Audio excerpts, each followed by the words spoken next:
You know now there's that iconic photo, right? You going like, that photo is going to be all over the place. Years to come. Yeah, for sure. I'm going to say it was Vic. You're going to say it was Vic? Yeah, that ain't gonna cut. Yeah. I got better style than you, B, so. Yeah. Oh, shots fired. Okay, so I got another question. It's still going to Vic, not you, Coach Liz, all right? It's going to Vic. While she was out there doing her thing, your sister, right? How much of yourself were you seeing in her? How many times they would do something, be like, yeah, I told her that. Yeah, oh, we talked about that. Tell me, how many times? Tell me. I want to know. Great question, Karabani, because I told her everything I know. Okay. Let her know. We actually coached together until we were about 24. Oh, really? Yeah. Hey, yeah. it's okay, Liz. You can take something. She taught you everything. It's okay. Come on. Keep going. No. Look. In all fairness, Liz has worked really hard to be where she's at, and I think a lot of it comes from just her openness to learning, to general knowledge of different sports, her own work environment in a corporate space. She's always doing different courses and reaching out to different people.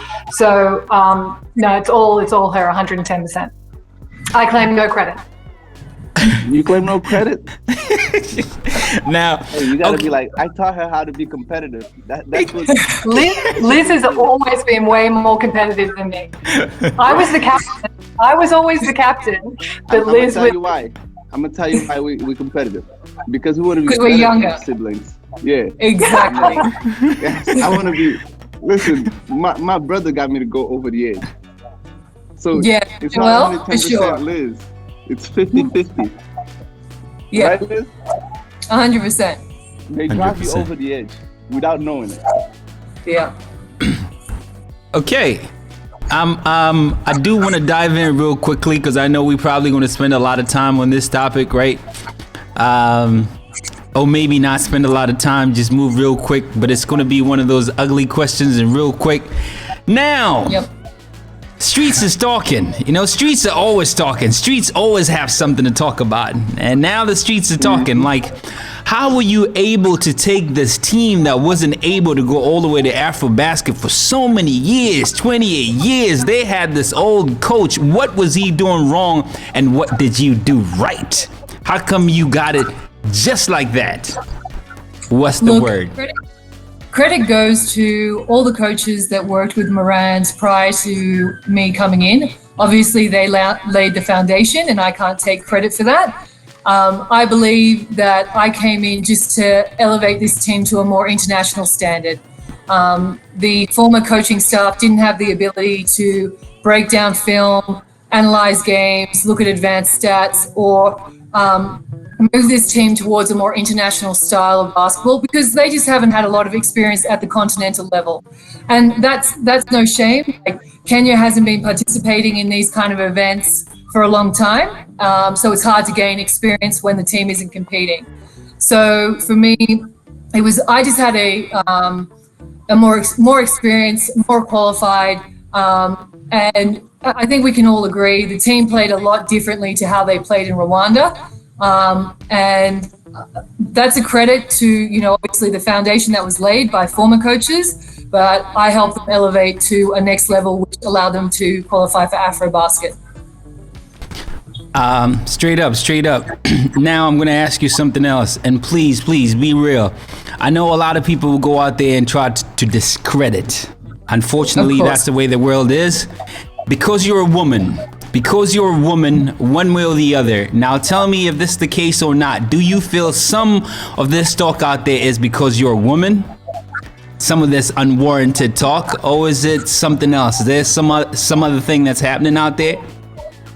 Oh, of course. I think especially for the old school coaches in Africa, the men in their 40s, 50s, 60s, I think they have a really hard time accepting a female coach.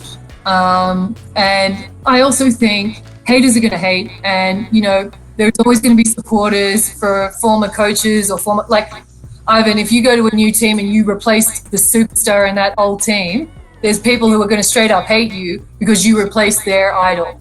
And it doesn't matter if they have no idea who you are. You could be better than that player, but they're loyal to their former guy. And so, I expect that, and I can appreciate that. It's only when the hate becomes personal or gender specific. And Women Liz, the other thing is, if you were a male American or European coach, no one would have batted an eyelid. Yep. We know all about this. We had a lengthy conversation with Diambo, right, Air Force One, about how American players are treated in Europe and in Africa in comparison to African players. Well, it's pretty much the Western world. I guess Australia does not qualify as a Western world. Is that the case? We are. We're one of the. We're like the better version. They're the privileged ones. Trust me. But Vic, I gotta say you're right. I mean, I do see this. I'm not gonna pretend like I'm blind to it. I see it all the time. There's a huge difference. I see that happening in a lot of different countries. You see a men, especially from the US, coming in, might not know anything, might spend only like a couple of days, might come down for like a day. I'm going to be very specific. Something similar to that is happening in Tanzania. The head coach is Coach McAllister. I'm actually going to put his name out there. He's a high school coach in the US with no winning record, but he's a national team coach in Tanzania. It is... Okay, I was going to use the word, maybe I need to take it back, but it is just crazy. It is really crazy. They're more than qualified coaches, but it's just because he's American. It's just because he's a man. It is just because, I don't know. Well, look, Well, look, and right?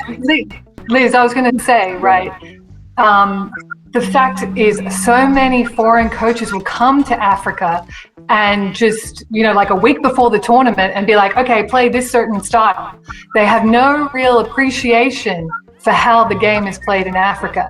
And that's what makes Liz so different. She was prepping, she was ready from the moment she landed in Kenya. And one of the players actually came up to her after the first training session and said, "Thanks for knowing my name. Thanks for already knowing my strengths and weaknesses. Thanks for using the plays we already have and just building on top of that." There was respect already. Well, it's clear to see that majority of the coaches in Africa and players, when they want stats, they go to Coach Liz. This was happening. I mean, it's been like that for a while, so we can't ignore the facts. The facts are there. The knowledge is there. I think at the end of the day, let's look at I'm not an NBA caliber coach, obviously. And if we look at Alex Naura, was the head coach of Nigeria for World Cup qualifying and the World Cup, and then he chose to step down to be the assistant coach when Mike Brown came in, right? So the question would be, is the former head coach of Kenya happy to step down for a person who is more qualified, more experienced, and more skilled? And the answer is no, because she's a woman. Wow. Woo. I mean, Shots. yeah, I would say, yeah, definitely fire. Woo, I can feel him flying. So how do you deal with a situation like that? Look, it's unfortunate that the former head coach didn't want to be more professional about how he behaved, and he never reached out to me until he showed up at one of my practice sessions, where he then announced that he wouldn't be joining us for qualifiers. And then he also came back to a training session when he was going back to Rwanda to say he was looking forward to rejoining the team for Afrobasket when we qualified. So, numerous times he tried to undercut me at practice, but I chose to take the higher ground. I know my value, I know my worth, and I know that I've got KBF behind me. So if he had behaved in a more professional manner, I think we could have perhaps come to an agreement about how we could have worked together. But it was his decision not to work with me. I can't force someone to work with me. It was his decision to leave the team. So at the end of the day, if you want to pick to coach a little club in Rwanda over your national team, I can't help you. Wow. That is crazy what you just told us. Wow. So, you know, like Real talk. That's real talk. Real talk. Yeah. But, you know, credit goes to him for getting them to where they were. And it's a shame that he didn't want to be part of their journey moving forward.